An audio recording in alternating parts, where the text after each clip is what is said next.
All right, guys. Hey, and welcome back. My name is Kaeyoh, and I'm joined here with DJ Tyrant, and we're going to get into the next round of the bracket here following TNC. Now it's going to be TNC versus Miasma. So what do you expect to see coming out from this set, Tyrant? I expect this to be a little bit closer than our last one. I mean, TNC just looked super strong that last set and didn't really have any problem start to finish between those games. But Miasma, they're a really strong amateur team and have always done really well in that scene. Also in qualifiers, they've also done well for themselves. They've gotten pretty deep in a lot of these qualifiers, and this is probably their best chance to potentially qualify for a big event. Would be through the final qualifier here, as all the big name teams have already made it through. Yeah, but TNC is no slouch. No, I mean they qualified for the last regional, and they looked okay there. But we'll have to see how they are in this series. Yeah, like you said, everything's on the line here for Miasma, so this is kind of their last-ditch effort, but of course, a lot is on the line for TNC as well here. They also want that spot extremely badly. I know Goku and Tiger JK have worked so hard to get here, and they're not going to go down without a huge fight. Now, in that last set, were you able to see any particular patterns from TNC that you think will transfer over here? Because, let's see, they ran the Kerrigan on Infernal. They ran the Thrall on Dragonshire. They pretty much always kind of stuck to more standard drafts, it seemed like, but with a very heavy prioritization on those bruisers early on. Yeah, did you get the draft link? Yep, I saw it just started. Cool, yeah, we're just getting underway. But yeah, I would say they look very, very standard. Maybe they're not wanting to show off any potential kind of off-meta stuff that they've been practicing. When you're I don't know, I worry in the final qualifier, do you really want to keep that stuff that close to you still? But I mean, maybe just that first game they're trying to see, is standard going to work against this team? Okay, it does. Just keep doing that. Yeah, they've got to feel very comfortable in their element here, because I'm sure TNC, being the big favorites in this tournament, they know that they're considered probably a step above most of the other teams that are on their side of the bracket. So risking everything on more of a crazy strategy or something like that probably isn't necessary here. So I expect we'll continue to see them sticking to their guns. But yeah, wow. So Miasma is the team that has Short Steve on it, correct? Yeah, that is correct. So I feel like that is probably a target ban coming out from Team Name Change. Short Steve, if you don't know, guys, on Miasma is a very fierce and good Vikings player. They play it on a lot of maps. They won with Vikings on Cursed Hollow with that really nice boss shot call last time. So no surprise there. But Miasma starting the draft off with a Zag pick. With Zag being left open, I feel like that is a really good choice and probably the one that I would go with there. Team Name Change, however, going with Falstad Kerrigan. So again, running Kerrigan on this map. Kind of a pattern that we saw from last time. Now, with Hound of Winds playstyle, I believe he is going to opt again for the Q build because of how effective it is on this map, and just getting that extra bonus from clean kill and building that shield up, being able to hop from Guardian to Guardian on the point is a huge asset for your team. So let's see what Miasma decides to follow it up with. Yeah, they're going to follow it up with a lot of damage here coming from the Grey Mane. Even with his changes, still a big priority for a lot of teams coming out of the gate, and just being able to poke as well with the Gilnean Cocktail, providing a lot of value, especially on the Infernal Shrines here. Getting those minions down as fast as possible is so key. And you're going to be in a race against Kerrigan and Falstad here, who probably are two of the best at doing that, with the Q obviously from Falstad and Kerrigan with her Q build as well. But yeah, we're talking about clearing. We do have Johanna picked up here by Miasma. Definitely the best warrior to clear out waves. I'm a little surprised with ETC being on the table that they opt for the Johanna pick there.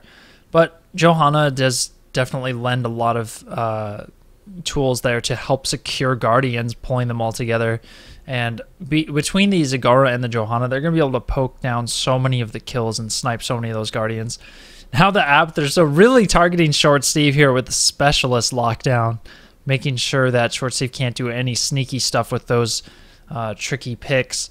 Now, one little thought that I was having here after seeing Falstad be picked up by Team Name Change, remember how we were talking about Li Ming and how she's not quite as good on this map, but maybe now with the way that mages are, you know, it's really Falstad and Li Ming are the two power mages right now, that Li Ming is still okay.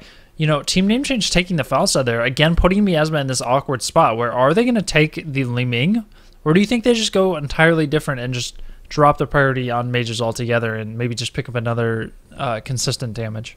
They definitely can. I think they'll wait till their final pick to really make sure that it is something that would be useful against TNC here. But like you were saying, TNC picked up ETC as he was still on the table. Tyrael once again getting banned out. We've seen a lot of Tyrael bans, I feel like, today and all this week during the second qualifier as well. Yeah, no surprise there. And I mean, teams have been targeting the fact that Kerrigan is being picked up and making sure not to let Tyrael being paired with a Kerrigan. That is such a terrifying combo to have a Kerrigan run all over your team and be invulnerable. Yeah, well, they're really thinking about this next pick here. Yeah, and it is going to be the Uther. Not a huge surprise by any means. 2 final picks for Miasma. Will they pick that Li Ming into this, though? It would be a good... they do need some sort of range damage, and realistically, Li Ming is the best, I think, option, highest damage option from what is left on the table here. I could see them maybe going for something like even a Sonya here, though, paired with a Rhaegar potentially, because they're going to get that lightning shield on the point and just that sustained bruiser. Something like that is what I would like to see, especially when you're pairing it already with a Zagara and a Johanna, who are a little bit more of consistent, slow, will whittle you down and win the fight that way type of characters. And of course, Greymane is on the opposite side of that spectrum, but that gives them one way to secure kills with all of this kind of spread damage that you get through Zagara. So seeing this last pick here, really the world is their oyster. They could pick so many different things here to round out this comp. Another tank, just another bruiser in general. They could go with a Sonya. They could flip it around and go with maybe a mage or a Lunara to rock the Nature's Calling.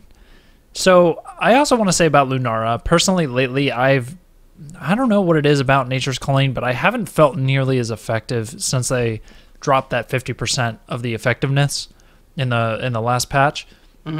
Personally, when I play Lunara nowadays, I actually like going for more of the damage talents at 7.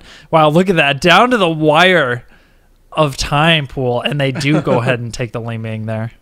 Yeah, they're going with Li Ming. I would have also kind of liked seeing Sonya here, but I don't know. That matchup between Kerrigan and Sonya is a little dicey, but we're talking about Infernal Shrines here, and Sonya can solo down those really, really easily if you get in that situation where you are able to push a lane while the objective is up. But that's pretty rare, I feel like, and this should be a pretty close match between these two teams, so I don't think that would be a situation that would come up here.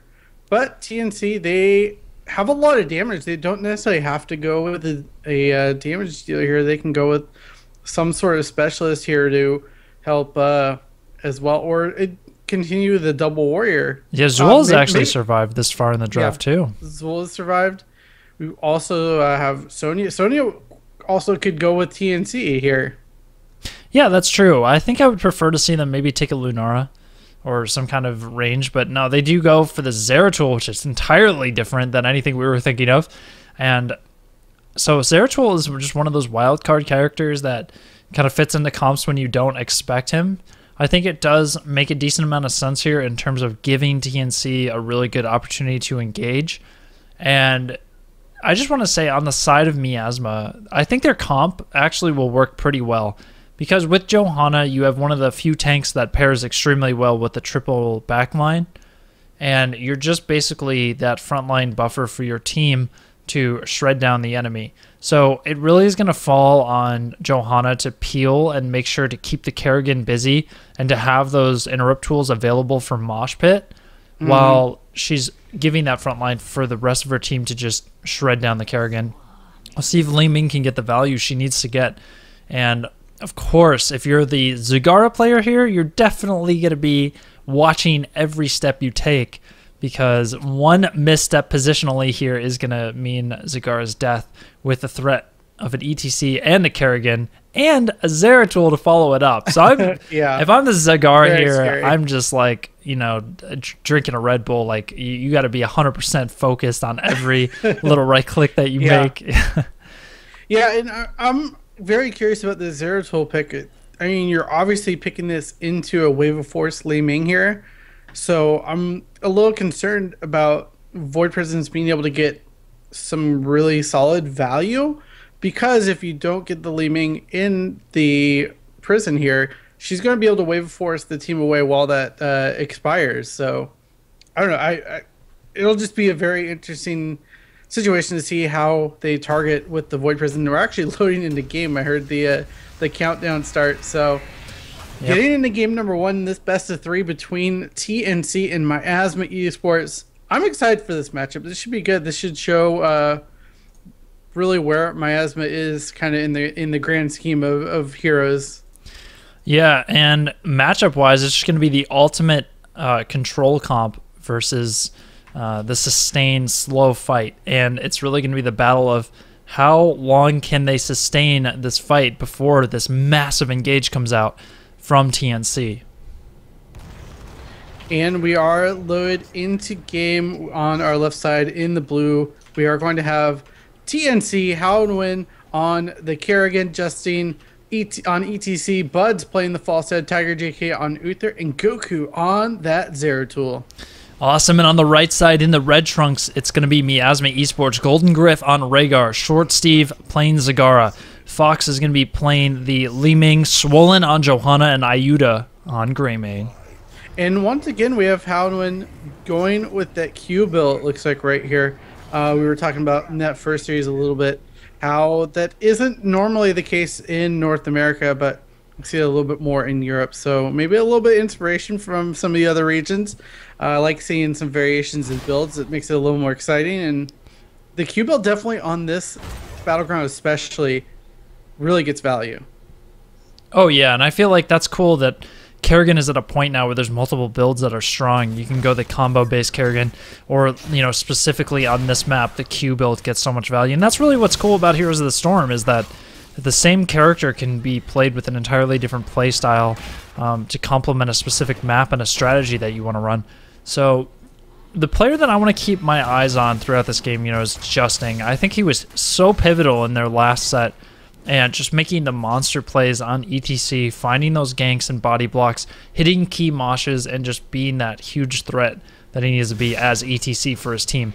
So we'll see if he's able to replicate that again this game. Yeah, I want to say I really like Golden Griff's build here with that lightning bond. Really getting a lot more value out of the lightning shield here, and we've talked a lot about how that is a really key ability on this Battleground, getting those minions on the shrines here. We have a Zeratul rotating up here. Golden Griff in a little bit of trouble. I think he should be able to get out. Yeah, he does. Yeah, the Void Spike there did not land onto Golden Griff, so that was huge for him being able to just walk on out of there in Ghost form. And the 2-1-2 is an interesting strategy choice there. I feel like on the side of Miasma here, they knew that they weren't going to just win the 4 versus 4 clashes between mid and bottom against so much control in the early game, especially with Kerrigan, who is at her strongest in the early phases of the game. So instead of just running their heads into that and trying to directly confront that, running the 2-1-2 and just putting pressure across the map. Now this first shrine is going to be spawning at the top. This is an Arcane Punisher, potentially for top lane. And How Nu Win just getting the early start on there, getting those seeds ASAP.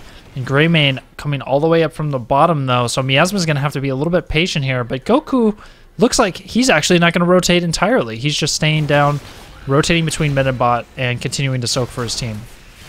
Yeah, getting a little bit of soak. And we're going to see now them starting to continue to pressure here. I'm surprised they're not recognizing that this is a 5v4 and really trying to engage on this.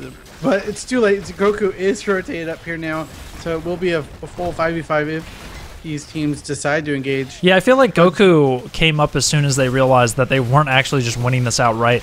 It's actually a little bit closer. No, and there's Zagara. Steve, exactly what we were talking about there. Bam, Zagara just gets instantly power slid on, and then the follow-up from Goku is just too much. Goku, though, himself getting a little bit low, having to blink out. There's another power slide onto 2 members, and I think TNC here can just safely finish this off, knowing that they have full control.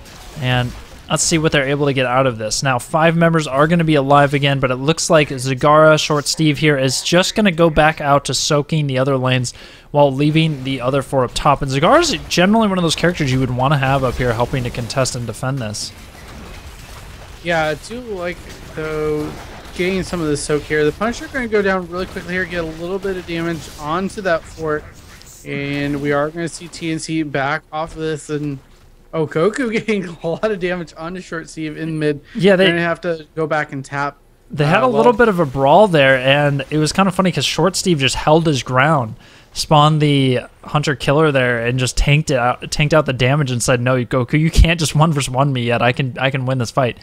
And very interesting there for Goku. Look at the build. It's actually going to be the Cleave build with Gathering Power here, something Cladius popularized in North America. And I'm trying to think why he would want to run that particular build this game. I'm not really sure, but maybe it's just a confidence thing. They feel like they can really get the Gathering Power stacked up versus this team. Let's see if he has any stacks just yet. Looks like maybe not any stacks quite yet for Zeratul. But no, I really like. Or he has one. Was able to grab this camp in the bottom lane right under the nose of Buds, who is just laning there, really just recognizing that TNC wanted to play safe here and taking advantage of that. So we'll see now rotation to the mid, trying to help out this minion camp in the middle for TNC, trying to get just additional value out of that. As it does probably going to, it is just going to get cleared up here by the Johanna. And that knight takes pawn. Yep, and a little bit of a gank here on top. Bud's just chunking Short Steve so hard with a fly in there. Nicely done. That's going to cause Short Steve. He doesn't have a tap for 30 seconds here, so he's in an awkward spot now, trying to clear that lane and not knowing where the Zeratul is. So 2 interesting build options I want to point out here. Zagara went with the double Baneling talents. Now, those Banelings are very helpful for dealing with the point contention there, as well as if you have the slow, you can kind of just throw that out there onto the point as well. Good against all of these melees, especially the big melee threats, which are the ETC and the Kerrigan in this situation. But Greymane also going for the Flask build, which is something we saw. There's a little pause coming out there. The Flask build with the quest there, Incendiary Elixir. So going for that shorter cooldown on Flask in the later game. And I feel like this build gets more picked the most often on this particular map because you're constantly throwing out the elixirs onto this point. And you're going to get those stacks because, of course, somebody from the other team is also trying to get those stacks. So he's all in for the Flask build this game, which I think does do a good job of complementing the slow sustained damage type of build that these characters have, because it's a triple backline comp. They're not going to be diving super hard anytime. They're playing more defensively, trying to make sure they disengage and control the Kerrigan and the ETC and just do a lot of damage from the backline. So it actually fits quite well into the goal of their overall comp. Yeah, a lot of their lineup is just built around wave clearing here. I mean, obviously Knight takes pawn on Johanna, and the conviction here as well to help with clearing out these minions, even just in the lane, but also around these shrines as well. And I'm always excited to watch these Li Ming builds because they're so varied between all the players and all the situations. Actually taking dominance here at level 4, so wanting to maintain that health pool and getting more value out of those resets as they come online. And I'm just excited to see how this game turns out. It's been a little quiet to start, but the action is going to start ramping up as we get closer to our heroics here. Yeah, Dominus pairs very well with the Gray main on your team as well, because he's obviously looking for the resets on getting 1 kill too. So he's going to be looking for that big burst onto somebody, and with him paired with the Ling Ming damage, they get so much value as a team out of getting the first kill in a fight. So look to see them snowballing fights if they get a pick off early on. Now, however, they do have to remember that they're going to be playing around this ETC Kerrigan, so they can't get too antsy to just run in there versus so much control, right? So I feel like we still have to see a lot of patience come out from Miasma, but when the golden opportunity window arises, they need to snatch that kill whenever they can. Yeah, we're starting back in the game here as this Frozen Punisher is starting up, and a little bit of an early lead here for Miasma, and they're just chunking away at the minions as best as they can. Buds does zoom in here though, so this is going to be a full 5v5 engagement, and Golden Griffin a little bit of trouble getting bullied off the back line there by the Zeratul. Yep, and Swollen here just trying to get that positioning that's so important for his team. We see Goku setting up here. As soon as a stun comes in, Goku is going to use that opportunity. Wait, Golden Griff decides to check the bush. This is going to be Goku's chance to open up and do a little damage. However, Goku now going for the reset, getting back into South. This is Miasma's chance. They need to make a play very soon. There's only 2 more shrines required for TNC to get this, and they are going to pick up another Punisher. This one is going to be a Frozen Punisher pushing out bot lane. And can't help but feel like Miasma, I mean, then again, TNC hit level 10 there, so I was going to say didn't take advantage of the opportunity. Look at this, Bud's flying in the gust. The turnaround, here comes a huge engage, and no chance for Miasma to win this fight as TNC is level 10 with a D-Shield Mosh. Let's see if they can, however, do a little bit of damage control here. They've lost 2 members so far. This fort is going to fall, and a big lead coming up for TNC. That's the second time that TNC has just done that instant level 10 engage with Falstad. Now, if you're a Falstad player, one thing you always want to look for is forcing fights with Gust as soon as you get an advantage, just like they did in that situation. So, a very nice play there. Now, the Punisher is going to get cleaned up here at bottom. Let's see what Miasma decides to do here. They're about to get their level 10s, their heroic talents, and these ultimates, of course, a little bit. We'll have to see what Zagara decides to get here. A little bit of variance in what Zagara's take on this map. So, it is going to be Devouring Maw. Yeah, it's going to be the Devouring Maw to help with the team fights here. Maybe kind of counter on the Gust here or the Mosh Pit potentially. I mean, they do have obviously a lot of interrupts here with Wave of Force and the Blessed Shield as well. So lots of options on where to use the Maw here. It's a big cooldown though, so you're going to want to get as much value as you can out of it. Goku looking to harass Short Steve in this bottom lane here, maybe. That is some really aggressive zoning going on there. And now Goku's just going to go ahead and clear and push this wave in at bottom. Let's see if Goku decides to rotate up on the map and try to make something happen elsewhere. They do still have VP at their disposal. They can do another Gust play here if they find something. Swollen is pretty far pushed out here on the top as well. Iron Skin being used there, a little bit of maybe panic mode. Can't blame him, though, as he was pretty far into the lane, making sure he didn't get comboed up there. Yeah, now level 13 here for TNC, and they're looking to get really aggressive here.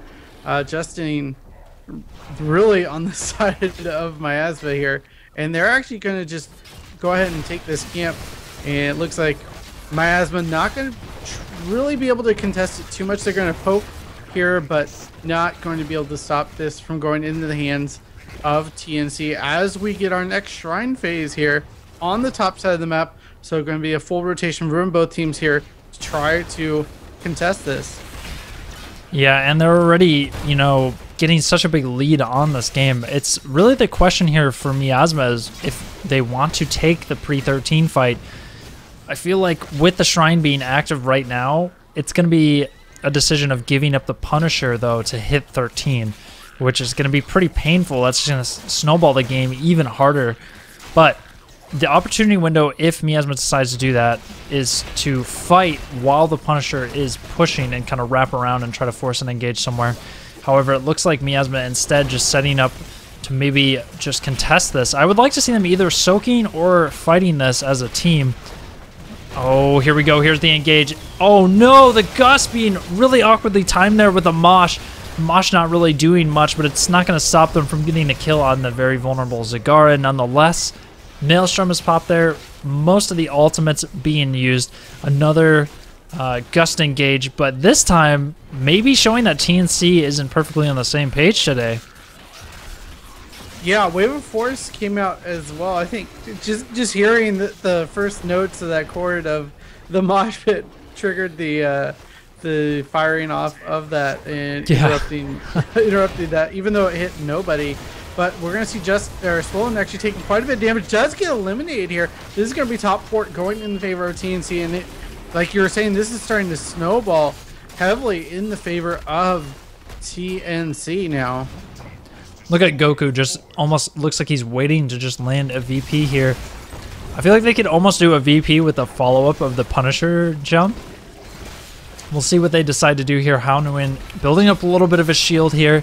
He's looking to get those clean kill resets. And remember, anytime he has a shield, he's getting the bonus regen as well. Now he's got his eyes set on Ayuda. Nice combo there to start things off. Justin with a power slide there. Not able to get a kill on the short save. Look at that mini little Zagara running around. He is definitely in a lot of trouble this game. He's been getting focused down constantly. And there we go again, but a nice counter Maw to keep himself alive during the combo there. But Bud's hitting the gust right before Maw ends to deny any sort of follow-up. So, wow, just TNC just looks so in control of every situation. Yeah, they're looking really, really good right now. And Zeratul having 7 stacks of that gathering power right now, just becoming an absolute terror to Miasma.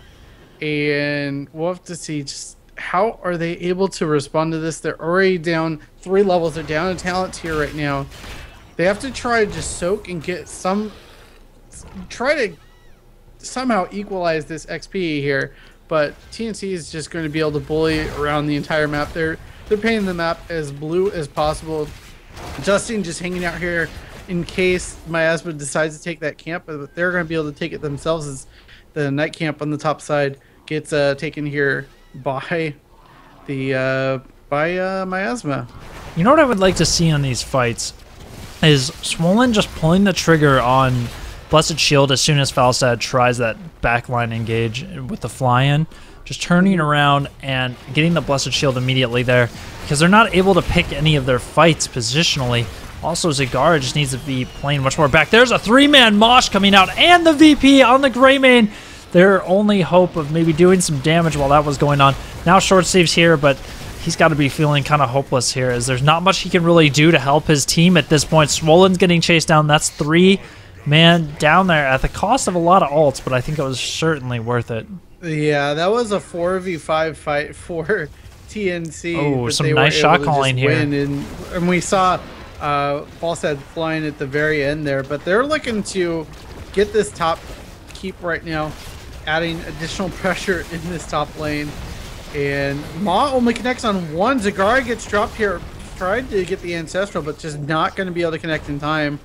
And now TNC's just going to be able to rotate down. I think they're just going to go for the Shrine here. They might get this fort on the way over there and consider that a done deal. TNC encroaching on a 5-level lead here. I mean, their 4-level lead is very solid right now. It's very close to being a full 4-level lead. This is incredible play by TNC. They 100% showed up today. They're saying this PAX ticket is ours. Nobody can stand in our way. And they are just crushing this first game with so much dominance here. Let's see how they... I'd like to see them min-max on this Punisher a little bit, because they pretty much have Miasma in check right now. And Miasma can't, of course, contest anything right now pretty much on the map. And looks like Ayuda doing some really aggressive soaking there to try and hit 16, but Goku's going to arrive in time. I mean, I think it would have been actually okay if he just backed in that bush, but he's going to die here as well. See how they're leaving it at 39? This is exactly what I was talking about, and I'm glad they're doing this. So now you get those Knights top. You time your pressure with the Punisher, and then they have to all in commit and zone basically for the Punisher here, and I think they can just get this game in the bag right now. Hit level 20, get the Knights, get the Punisher. All those timings together is going to be a recipe for absolute crushing victory here. Yeah, we're watching Buds here in the bottom lane see when he decides to grab the final minion here. Oh, this camp here is starting to come back on the side of TNC. I would have liked to see them just get gonna those two ignore it camps and as go well, for it. actually. I think they could have taken a few more seconds here to grab these two giants, but instead they are just antsy for this push.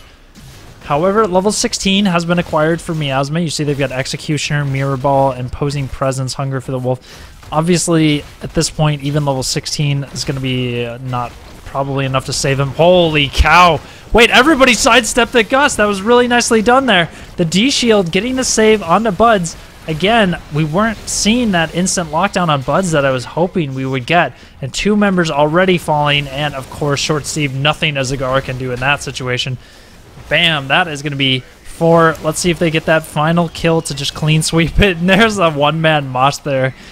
Justin just taking everything, and wow. Talk about an aggressive, just power play. I mean, textbook extension of the lead throughout the game. And TNC is going to snag this one up as the core falls there for Miasma. Congrats to TNC here with a very strong start. Yeah, talk about strong out of the gate. TNC just bullying Miasma that entire game and not letting them get a single kill during that whole match. Oh, wow. Yeah, sometimes, you don't notice that, really, when you're focused on all of the little windows and opportunities that a team has, and you don't really notice, but that's incredible. A 0-kill game there. And I think we were really speculating and wanting to see Miasma be one of those forces that was going to be a big challenge. But I got to say, just Purple maybe looked a little bit even stronger versus these guys. Yeah. Like, at least in the early game, they seemed to keep things but together a little bit more. Man, 17-0 with an almost 5-level lead at some points. Oof. They got really close to the 5-level lead a couple times there. They did. So, congratulations to them. We're going to go into game number 2, though. I mean, we have seen this, though, in the past with just some best of 3s where it looks like game 1 looks really strong for one team, and then game 2 looks strong for the other team. That's true, yeah. It does happen. I don't expect that to happen in this case, but it is a possibility. Miasma isn't some team that was just thrown together yesterday. They're a good established team. No, they've been together since last week, not yesterday. No, they've been around in the amateur scene for a long time.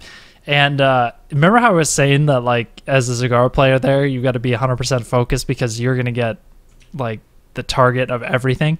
And that's exactly what happened. Zagara was just getting bullied. I felt bad.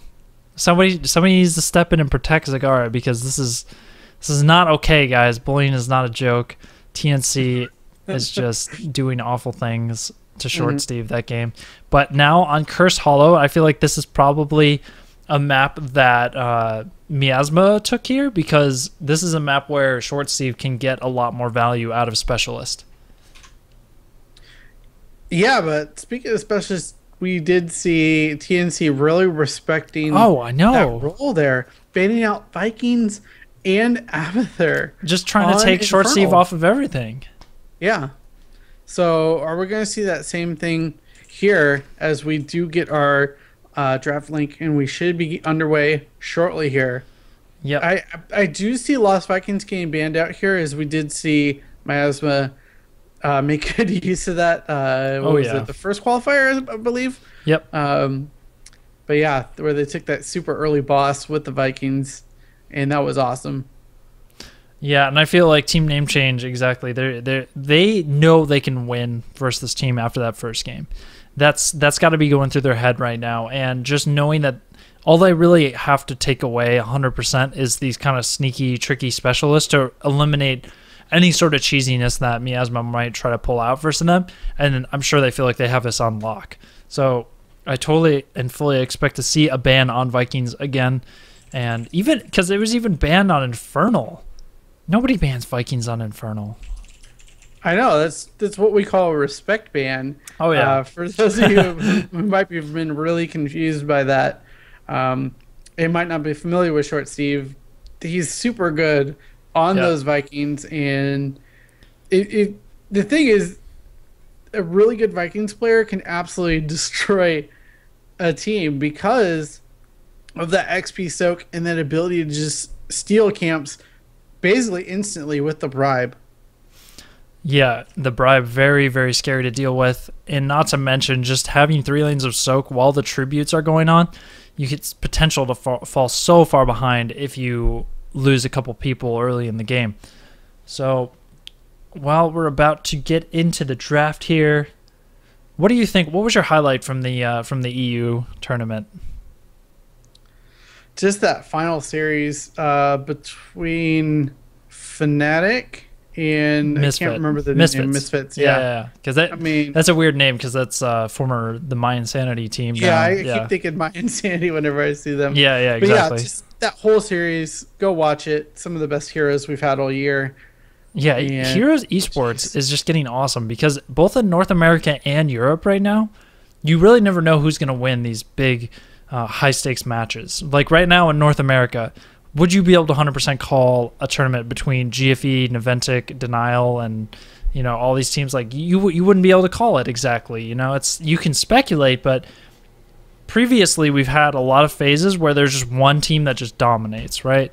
And it's good to see that the game is in a place now where both in EU and North America, you really never know who's going to come out on top. And in the European series, there were so many sets that went to the final game, which is a great thing. It just means that Heroes is in a good spot right now. There's so many good different teams. It's fun to watch the tournaments because you never know who's going to come out on top.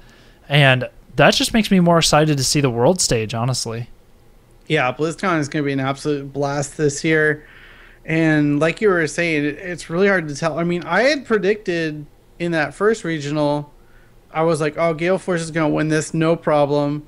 I didn't even have Murloc, honestly, on my radar. Yeah. And they went I don't think anybody did. that entire tournament. I mean, it just showed how good they are at drafting and how powerful Zagara is in the hands of someone who's really good at that hero. Yeah, And exactly. immediately, I don't know if you have the draft screen up. I see that though. Yeah, the Vikings getting banned out instantly ban from TNC. Like I said, I feel like TNC mentally is like, yeah, we got this, guys. Just ban out anything that can catch us off guard, and then we can just take this home. So, no surprise there on the Vikings ban. And as a first pick, though, for TNC, I feel like they really, really want to get Falstad.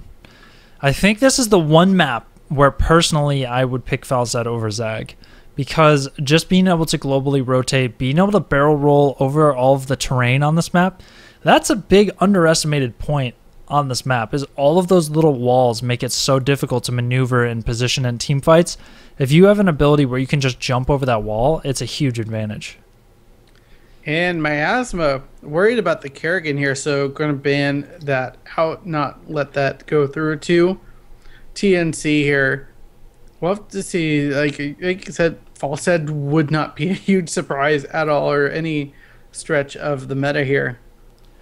Yeah, expecting Falstad here for sure, but Zagara would be good as well. Okay, so Falstad it is.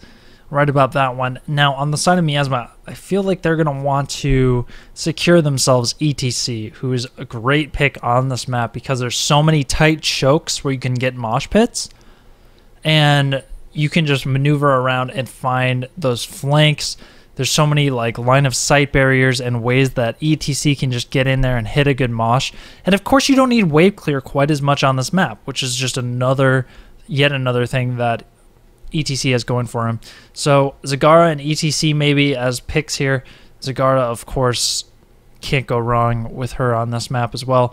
Ma gets a lot of value from the tight spaces, and you can also rock the Nidus to rotate over the huge areas on this map, as this is one of the largest maps currently in the rotation.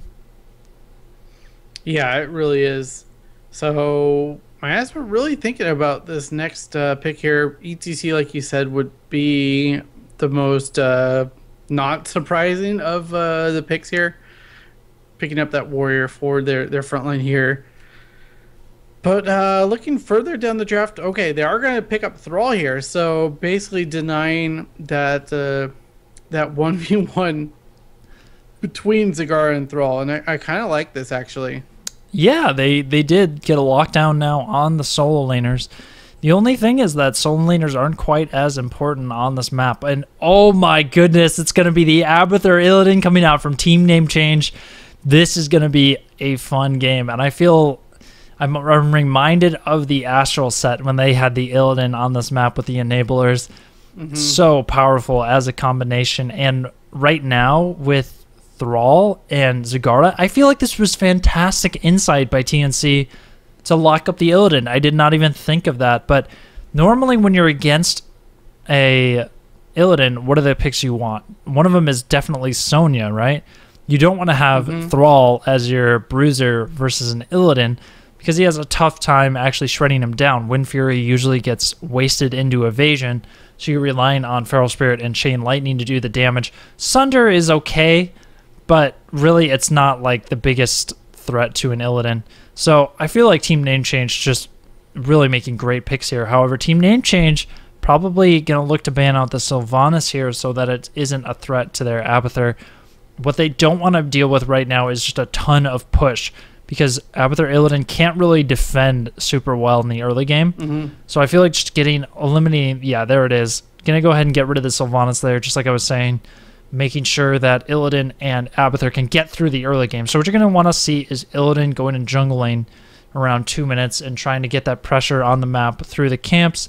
Meanwhile, the rest of TNC has to go delay on the point while Abathur gets soaked across the map. That's always a tricky thing. Those early tributes are very challenging to deal with as an Abathur team because while it sounds easy to be like, oh, you just go delay for your Abathur, stepping up to delay can oftentimes result in you dying. So, and that's the worst thing you can have happen.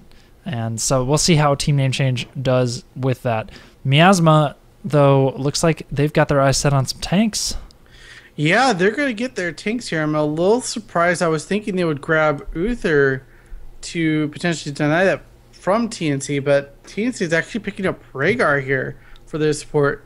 I guess that's not a huge surprise. Illidan pairs so well with the Lightning Shield, and Ancestral is able to keep him alive. I was thinking Divine Shield for some reason, but both are good. Miasma, yeah, both are really good. Miasma, I feel like this is an Uther here. I don't see, and I guess Karazim as well could fit well. Brightwing, but is the one you're forgetting about here. Brightwing is a great counter to the Illidan, and of course can do pretty well. I feel like an Emerald Wind Brightwing here is absolutely going to be the pick. I don't know why she slipped my mind. I guess because we haven't seen her. No, it happens to me all the time, actually. Where you're just like, what are they going to pick here? You totally just write off of Brightwing. I did the same thing with Illidan there. I totally blanked on the fact that Illidan could get picked at that point in the draft. But I feel like with Miasma going with the Thrall Zagara, trying to do kind of a tricky like solo laner lockdown, they totally had oversight there on not seeing that Team Name Change was just going to go with the Illidan comp. Brilliant decision. And so I feel like Team Name Change has a picture-perfect comp for Cursed Hollow. Now, I do like the two tank picks that Miasma went with. For one, you have the Murden, who's got the Stormbolt stun for Illidan, as well as the Thunderclap, which reduces attack speed, and Illidan absolutely relies on attack speed to reset his abilities and get that cooldown reduction. Now, Arthas is somebody we've seen run a lot against the Illidans in the Asian scenes, and Arthas does a great job of controlling Illidan with that the Frozen Tempest, that aura that's constantly around him, which is going to slow and help control the Illidan as well. And just being able to root him, you can burn him down so quickly because he can't do what Illidan does best, which is chase. Yeah, so I think it's all going to surround around them being able to slow down this Illidan, and that's generally what we see when Illidans do get drafted. Is if they're able to get kind of rolling, it just steamrolls very, very quickly in the favor of the team that is running the Illidan. But if they can slow him down a bit and not enable him to get to the back line and get these kills on the Thrall and the Zagara here, I just realized that Miasma doesn't have a whole lot of damage, to be frank. Yeah, no, they really don't. But at least they have the tools to control Illidan. So we'll see if they're able to make that happen. I feel like they need to get a little bit of a lead out of a push in the early game.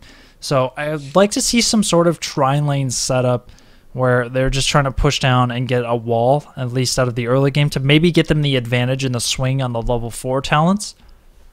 And meanwhile, of course, I'm sure Illidan's going to be trying to take some camps. So if they can get a little bit of a structural lead, that'll be a great thing. Of course, if Miasma can get the Giants as well, Abathur can really struggle to defend against the Giants pushing, because it's very hard for those locusts or anything to actually get to the Giants. All right, well, we are spawning into the game here. I'm a little bit behind here on getting us in-game, so I'm going to let you do the introductions for this one. Yeah, in the left side on the blue trunks, it is going to be Howdwin on Abathur, Justine playing the ECC, Tiger JK on Rhaegar, Goku on the Illidan, and Buds once again on the Falstad. All right, and on the right-hand side, in the red trunks, we are going to have Miasma eSports. It's going to be Short Steve on Zagara, Swollen on Arthas, Ayuda playing Murden, Fox playing Thrall, and Golden Griff, of course, the support, playing Brightwing. So we'll see if he decides to go with the Emerald Wind, which is what I expect. I think that'll be a very nice peel for them. Miasma getting completely caught out one mine by the Abathur mine in the MVP of the game here. Oh my goodness. So they completely abandoned their, it looked like they were going to rotate up top and try to get some early tower damage, but thwarted by the Abathur. Yeah, that feels so good too as the Abathur player when you actually get that great scout out on it. And looking at the level 1 talents here, Abathur's leading off with Pressurized Glands, no surprise there. Pairs extremely well with the Illidan here, and I'm sure we're going to see more of a hat-centric build. Justin with the aggressive power slide onto Short Steve up in top lane. The hat is deployed, and that's going to be first blood. The Short Steve gets thrown off the map there. Now their sights are set on Swollen, however. He's not going to be able to get out either. Brightwing trying to teleport in, but a little bit too late there, as that's going to be 2 members wiped, and what a disastrous start. Yeah, it's already looking good for TNC, and once again, these mines are just able to see these rotations no problem, and it's allowing, it allowed Buds to realize when the rotation of Murden was coming to that mid lane and play a bit safer. But yeah, this is just not good for Miasma to start. Oh my gosh, Ayuda just continually walking over these mines. Yeah, he can't seem to do anything without Abathur knowing about it. But you got to give credit to the Abathur there. I mean, he's not even using the mine build or anything, so he's definitely just getting a lot of value out of the scout potential there. I feel like at this point you just stop walking anywhere where there's shrubs, right? Like, just give up on that, because Abathur's way too on top of it. Howdwin, a very versatile player from what we've seen here today. Doing very well on the Kerrigan, doing very well on Abathur so far.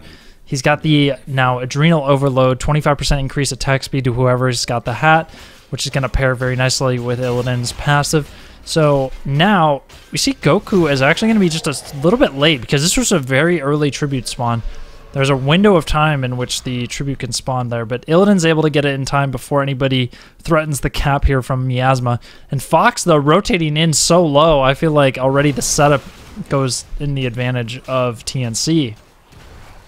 Yeah, they're looking really strong right now, pushing forward really aggressively, and now we see Goku wrapping around. He's going to go on to Fox here. Fox just gets completely eliminated, and now Bud's taking a little bit of damage, does have to back off, but the continued pressure of Illidan, we talked about this the last time we saw Illidan on this game. He's just able to cover this entire map and continue pursuing for a long time.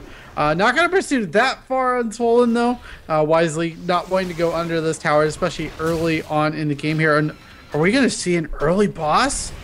Wow, is he starting the boss already at 3 minutes and 20 seconds? This is ridiculous. The really aggressive shot calling by Tiger JK this game.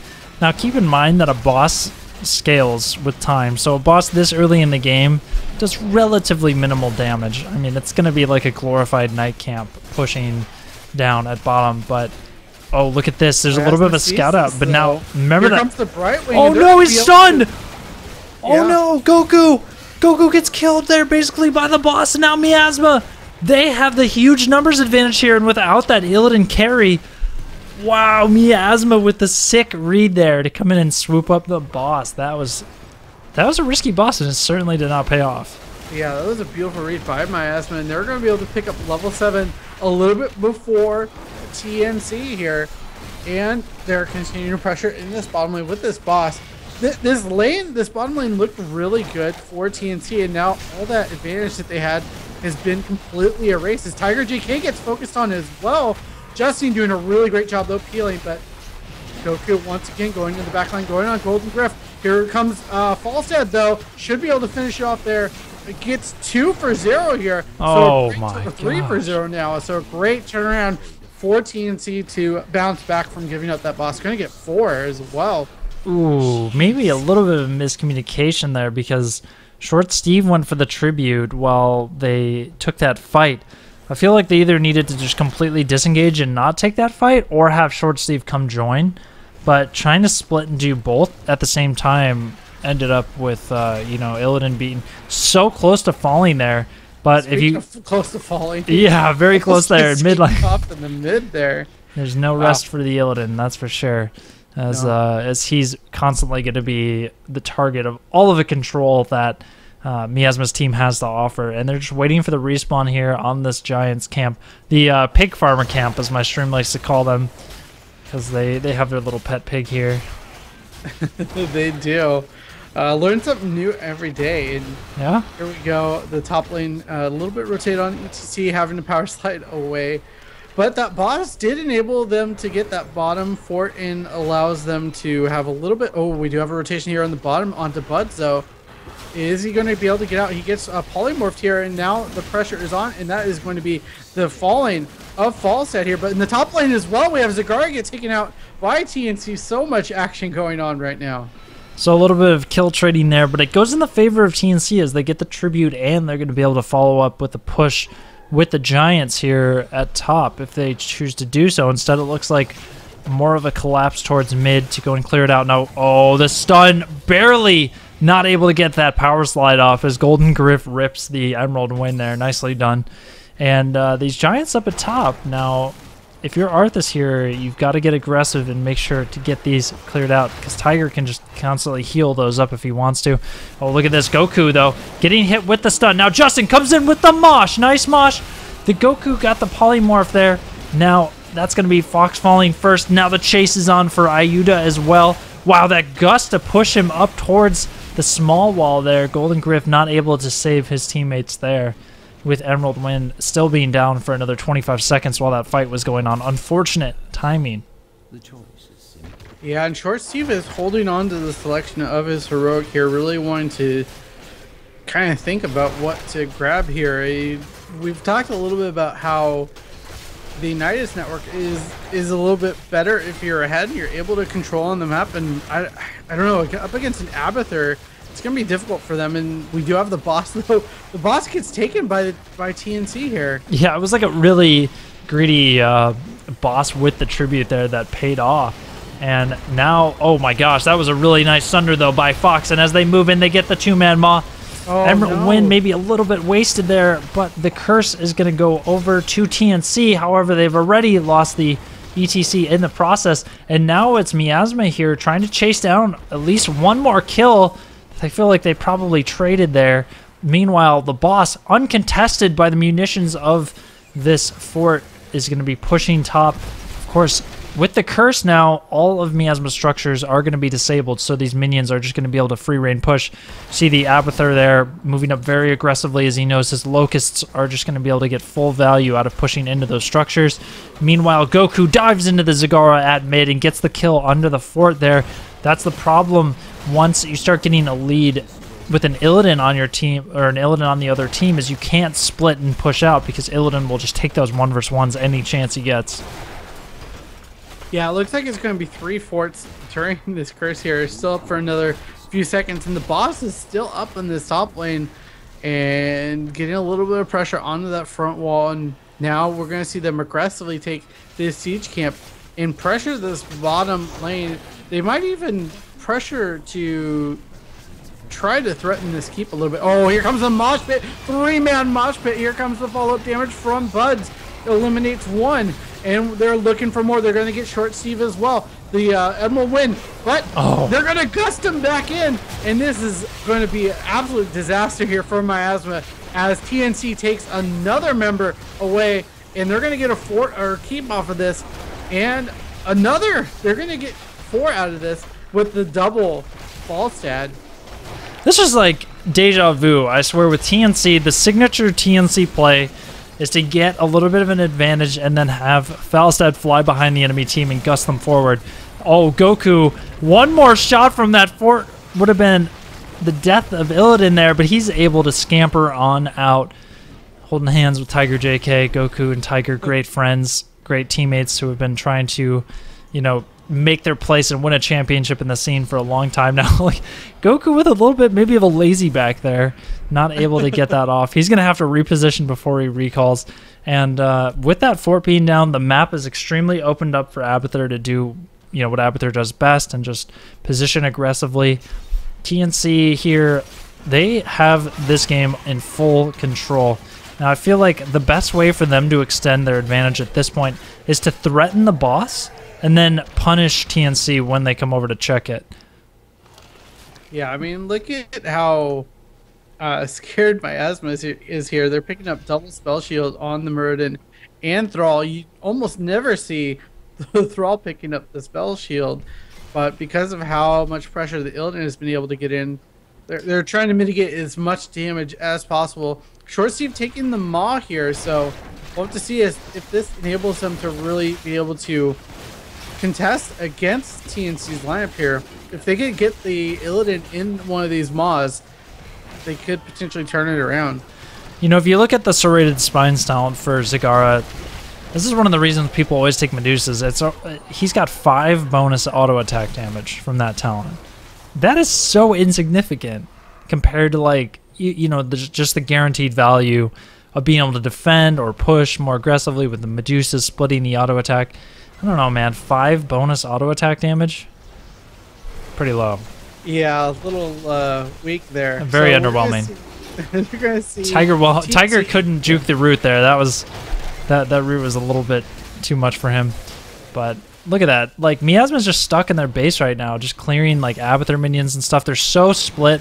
They can't contest this by any means.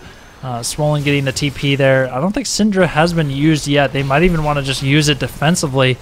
Oh, there's the split. How Nguyen flying in. Fox going to hit that Sunder, but it only gets the clone. Now, Buds, kind of a strange angle there on the gust and the instant interrupt on the mosh pit there as Illidan and Goku just continue to just chase and take whatever he wants. He's just an absolute monster right now. So far ahead in this game. This is a fun game to be playing Illidan. Yeah, definitely. And this might be the end of it, as there's 3 catapult minions coming down this bottom lane to help support this push on the court with the boss. Oh yeah, that's absolutely yeah, this is going to be end. This is going to be TNT moving on to the qualification match. We'll have to take a look at the bracket, exclamation point bracket in chat if you want to check it out, so we can see where exactly they will be headed to play against. And wow, that looked like honestly a very easy series for TNC. Yeah, easy is an understatement there. They completely swept the floor and just dominated, stamped their mark on it. So TNC now playing at their absolute peak. Going into this qualification match, I think they have what it takes today. I think this is going to be their time to shine, and we'll see how they do. But judging from that game, they are playing extremely versatile across different maps. Goku has been very on point today with his bruiser play. Now, Justine, maybe something to target here, but I feel like his ETC has been godlike throughout the day. Mm-hmm. Yeah, I mean, we talk so much about ETC and how important he is, but we don't see him banned out too often, it feels like, which is a little bit surprising to me. So we're going to have to see how they decide to try to combat against TNC in this next series here. And it's going to be either Team Blaze or 2Arc. So yeah, both good opponents. Be a good qualification match for our final series of the day. Yep. two fierce opponents there, but just judging from those games, I'm excited because I think TNC's got this in the bag. I really think so as well. They're definitely the favorites to qualify here, and they've been in the qualification matches at least one of the previous qualifiers, and they're definitely in position to take this one here. They sure are. Well, with that, we're going to take a quick break. Thank you guys for hanging out with us, tuning in, and watching these great games of Heroes of the Storm coming from the North American scene. And we'll see you guys in a few minutes. Hold tight, and we'll have our qualification match for you. Until then, I'm Kaeyoh. With me is, Tyrant. yes, Mr. Tyrant himself. Be right back, guys.